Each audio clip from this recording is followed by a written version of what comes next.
तो कौन है घुसपैठिए, कौन है बांग्लादेशी और कौन है मुसलमान? घुसपैठियों को हम डिटेक्ट भी करेंगे। हम पूरा प्रयास करेंगे कि मतदाता सूची से वो डिलीट हो जाए और बाद में उनके देश में उनको वापस भेजने का भी हम काम करेंगे। 11 साल हो चुके हैं जिन्हें आप घुसपैठिया कहते हैं। उनमें से कितनों को आप डिटेक्ट, डिलीट और डिपोर्ट कर चुके हैं, जरा बताइए। सीए लाएंगे, एनआरसी लाएंगे, यूसीसी लाएंगे, ये लाएंगे, वो लाएंगे, सब ले आए। कितने लोगों को देश से बाहर निकाल लिया? सीए अमेंडमेंट एक्ट लाए थे। क्या आप निकाल भी सकते हैं? अगर निकाल सकते हैं तो निकाला क्यों नहीं?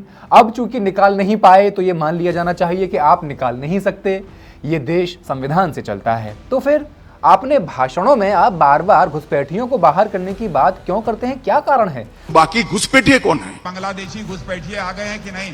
चाहे घुसपैठिया हो। कारण साफ है, हिंदुओं को गुमराह करना।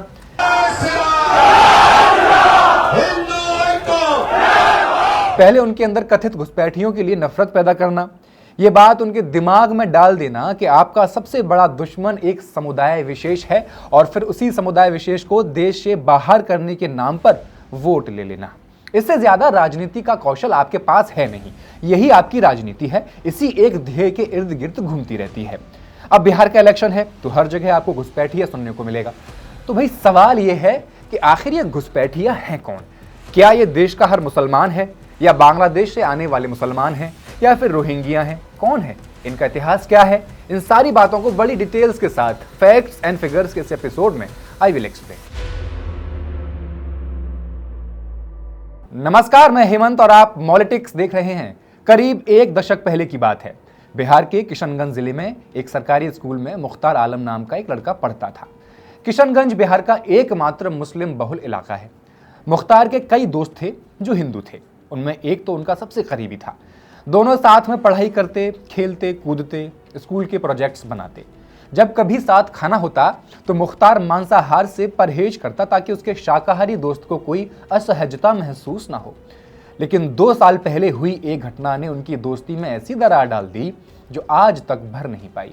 हुआ यूं कि किशनगंज में एक रैली के दौरान बिहार के पूर्व मुख्यमंत्री और प्रधानमंत्री नरेंद्र मोदी की पार्टी बीजेपी के सहयोगी नेता जीतन राम मांझी ने एक बयान दिया।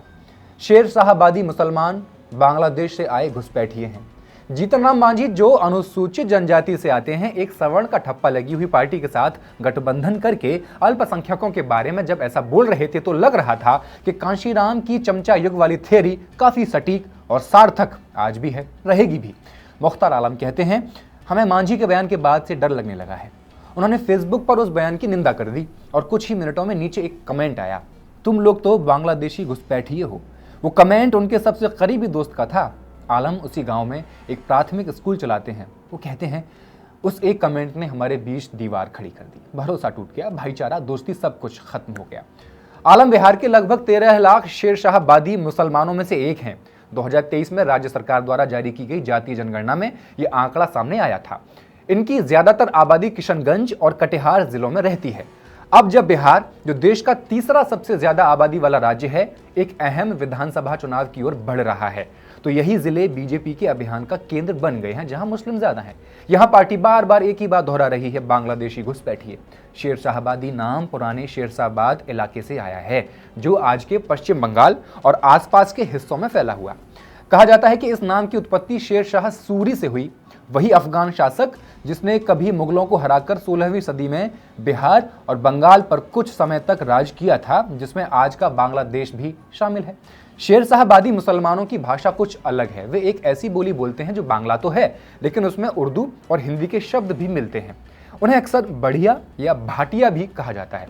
भाटिया शब्द, इसकी कहानी है, ये दरअसल भाटो से निकला है, जिसका मतलब होता है धारा के विपरीत बहना। ये नाम इसलिए पड़ा क्योंकि माना जाता है कि शेर शाहबादी मुसलमान कभी गंगा नदी के बहने की उल्टी दिशा में प्रवास करते हुए पश्चिम बंगाल के मालदा और मुर्शिदाबाद से निकलकर बिहार के सीमांचल इलाके तक पहुंचे थे, जो आज देश का सबसे पिछड़ा और गरीब इलाका माना जाता है।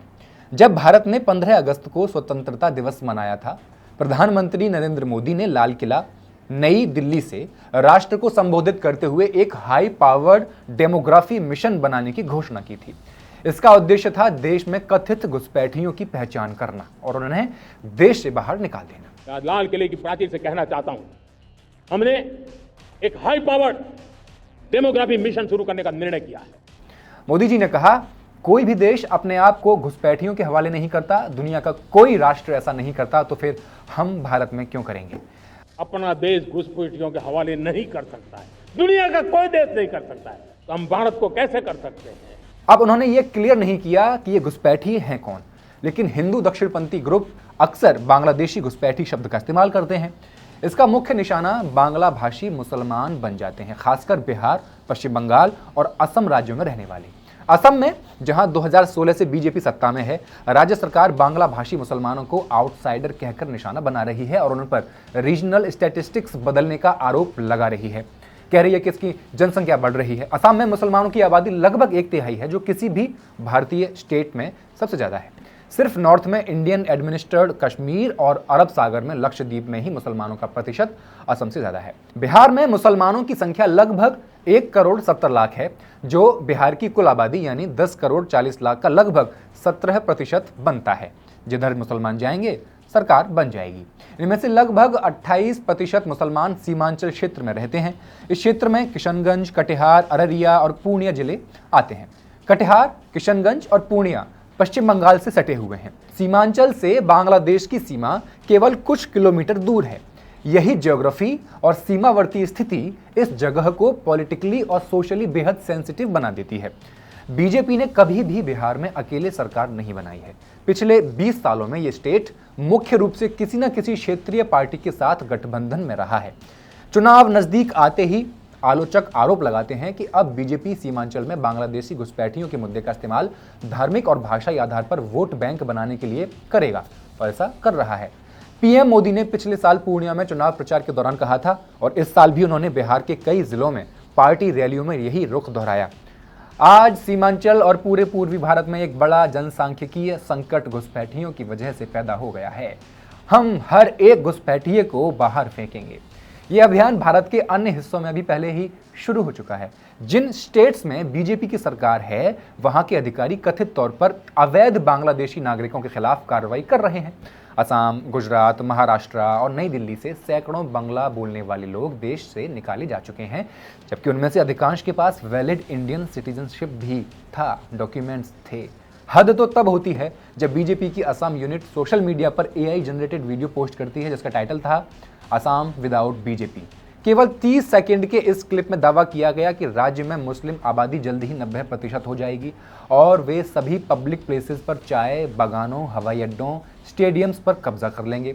अवैध मुस्लिम प्रवासियों को राज्य में प्रवेश करने दिया जाएगा और गौमांस खाने वाले को वैध कर दिया जाएगा। अब बिहार में भाजपा सीमांचल को हिंदुत्व प्रयोगशाला बनाने की कोशिश कर रही है, असम की तरह। कुछ हफ्ते पहले बीजेपी नेता गिरिराज सिंह पूर्णिया में थे। एक रैली में उन्होंने कहा, बांग्लादेश से कई राक्षस आ गए हैं, हमें उन राक्षस को मारना होगा। नरसिंह बाबा क्या किए थे?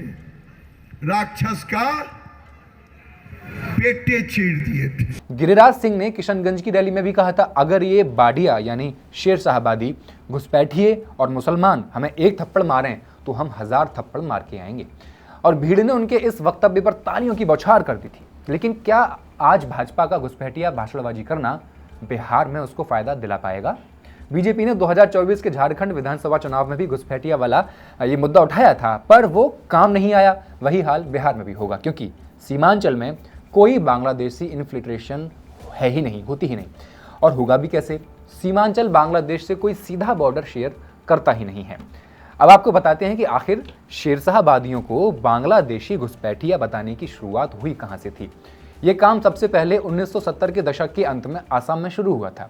उस समय वहां का एक स्थानीय स्टूडेंट ग्रुप सड़कों पर उतरकर मांग कर रहा था कि इन्हें यहां से बाहर निकाल के फेंको। नतीजा क्या हुआ? हजारों मुसलमान या तो देश से निकाल दिए गए या उन्हें संदिग्ध नागरिक घोषित कर दिया गया। असम से होते हुए यह आंदोलन जल्द ही बिहार तक पहुंच गया, जहां यह मुद्दा सबसे पहले किसने उठाया? ABVP ने, जो RSS का छात्र संगठन है। 1925 में जन्मा RSS अपने शुरुआती दिनों में कभी कभी यूरोपीय फांसीवादी पार्टियों से प्रेरणा लिया करता था और आज यह भाजपा का वैचारिक गुरु बना हुआ है। 1980 के दशक की शुरुआत में ABVP ने दावा किया कि सीमांचल में 20,000 बांग्लादेशी हैं जिनके नाम स्थानीय वोटर लिस्ट में शामिल कर लिए गए थे। ABVP ने अधिकारियों से वोटर लिस्ट का रिव्यू करने की मांग की। ये वही प्रोसेस था जो असम में किया जा चुका था। जहां लाखों बांग्ला भाषी मुसलमान रहते थे, जिनके पूर्वज दशकों पहले बांग्लादेश से आए थे। 1983 में भारत के चुनाव आयोग ने एबीवीपी की मांगों को स्वीकार भी कर लिया और लगभग 6000 मुसलमानों को अपनी नागरिकता साबित करने के लिए नोटिस भेज दिया गया। ये सभी शेर साहबादी समुदाय के थे। 70 साल के जहांगीर आलम बताते हैं कि उन्हें अपनी जमीन के दस्तावेज पेश करने के लिए कहा गया। उन्होंने एक कैंप का आयोजन किया, दस्तावेज इकट्ठे किए और एक प्रतिनिधि मंडल को पटना रवाना कर दिया था। उन्होंने एबीवीपी के अभियान का विरोध करते हुए सारे डॉक्यूमेंट्स अधिकारियों के सामने पेश कर दिए थे और किसी की भी नागरिकता रद्द नहीं की गई थी। सीमांचल में अब वही अभियान दोबारा शुरू हो चुका है। कई बीजेपी नेताओं ने असम जैसी एनआरसी की मांग उठा दी है। हालांकि असम में एनआरसी सीएए से जो भी हुआ वो अपर्याप्त था, हुआ कुछ नहीं सिवाय पैसा बर्बादी के। सबसे ज्यादा तो संदिग्ध थे वो हिंदू ही थे। एनआरसी से कुल 19 लाख लोगों को निकाला गया था, जिनमें से 7 लाख मुसलमान थे, बाकी 12 लाख हिंदू ही थे। मोदी सरकार ने कई बार कहा कि वो एनआरसी को पूरे देश में लागू करना चाहते हैं। कटिहार के शेरशाहबादी लोगों का कहना यह भी है कि आसपास के लोग इसी फिराक में हैं कि एनआरसी आए तो हमारी जमीनें और हमारी संपत्ति हमसे छीन ली जाए। हाल ही में बिहार में एसआईआर हुआ, जिसमें सीमांचल के मुस्लिमों पर निशाना साधा गया। जिन सीटों पर मुसलमान ज्यादा हैं वहां ज्यादा दर से, ज्यादा रेट से वोटर्स का डिलीशन हुआ। इस पर हमने डिटेल्ड वीडियो किया है, लिंक डिस्क्रिप्शन में है। शेरशाहबादी मुसलमानों के खिलाफ बीजेपी का जो अभियान चल रहा है, अब उसके कई इफेक्ट्स दिखने लगे हैं। सोशल इफेक्ट यह है कि किशनगंज में मुसलमान जो स्कूल्स चलाते हैं उनमें हिंदू स्टूडेंट्स का नामांकन एडमिशन कम हो रहा है। एक दशक पहले, लगभग 10 साल पहले के स्कूल में 16% छात्र हिंदू थे, अब ये 2% रह गए हैं। इसी तरह का दूसरा इफेक्ट हेल्थ सेक्टर में दिख रहा है। हिंदू मरीज मुसलमानों, खासकर शेरशाहबादियों द्वारा चलाए जाने वाले अस्पताल में जाने में हिचकिचा रहे हैं। 49 साल के धोबी अजय कुमार चौधरी कहते हैं कि किशनगंज मुस्लिम बहुल जिला है। हिंदू व्यवसाय मुसलमानों के बिना चल ही नहीं सकता। मेरे 90% ग्राहक मुसलमान हैं और अगर मुझे डॉक्टर की ज़रूरत होती है तो मैं पहले अच्छे डॉक्टर को देखता हूँ, धर्म नहीं देखता। तो ऐसा विभाजन और पोलराइजेशन समुदाय की हिम्मत तोड़ देता है, जिसके कई और खतरनाक इफेक्ट हो सकते हैं। सीमांचल को विकास की समस्या है, लेकिन लगातार इसे सुरक्षा का मुद्दा बनाकर पेश किया जा रहा है। अवैध घुसपैठ का डर फैलाकर लोगों को चिंता और असुरक्षा की स्थिति में डाल दिया जा रहा है और यही सबसे बड़ी बाधा है उनके नागरिक के रूप में अपने अधिकार और संभावनाओं को महसूस करने में। सबसे बड़ी बाधा है सीमांचल के विकास में, बिहार के विकास में। शुक्रिया।